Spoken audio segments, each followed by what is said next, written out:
Have you ever felt like your AI assistant is just a really fancy search engine? Like it's not really helping, it's just giving you homework? Well, get ready, because we're about to dive into the next huge leap in artificial intelligence. It's called Agentic AI, and trust me, it could change absolutely everything. I mean, think about it. You ask your AI for help with something, and what do you get back? This beautiful, detailed, step-by-step to-do list. But guess who still has to do all the work? You do. It's helpful, sure, but it's not actually doing anything. And that's the key difference we're going to break down today. Okay, so to really get a handle on where we're headed, let's start with what we already know. Let's quickly talk about the AI we're all using right now. What's it really doing?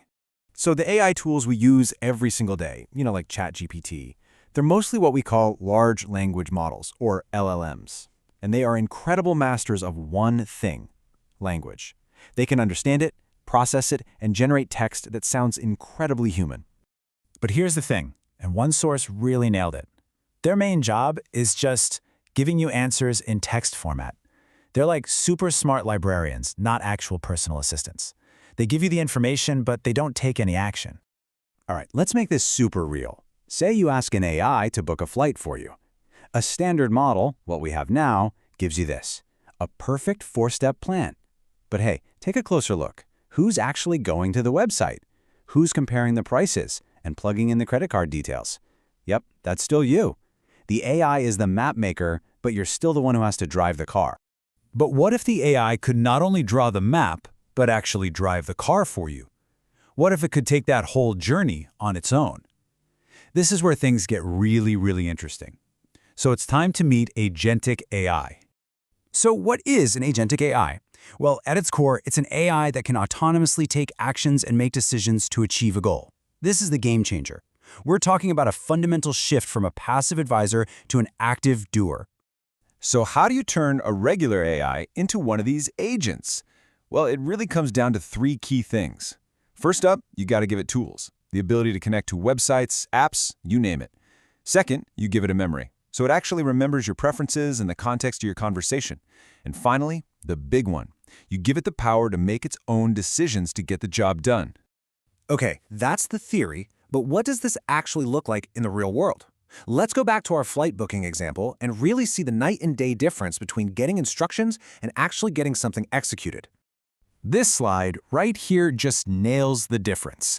On one side, you've got the AI we all know. It's basically handing you the how-to manual. On the other side, you have an agentic AI. You give it the goal, and it doesn't give you a manual. It just does the job. So you tell your agentic AI, find me the best flight to London for next Tuesday. The first thing it does? It connects to its tools, and boom, instantly starts comparing prices across tons of different airlines and websites. Next, it taps into its memory. It knows you can't stand layovers and that you prefer morning flights. So it uses that information to make a decision and find the absolute best option for you. And finally, it closes the loop. It books the ticket. Goal achieved. And you didn't have to lift a finger or click a single button. That is agency in action. So let's boil this all down. After everything we've talked about, what's the one big idea you really need to remember here? What is this fundamental shift from an assistant to an agent? This is it. This is the big leap. We're going from an AI that gives you instructions to an AI that takes action. It's the difference between a co-pilot who just reads you the map and one who actually grabs the controls and helps you fly the plane. And that really leaves us with a massive question, right? As this technology gets better and better, what would you do with an AI that could truly act for you, managing complicated tasks from beginning to end? What's the very first thing you'd hand over? That's definitely something to think about. Thanks for joining me.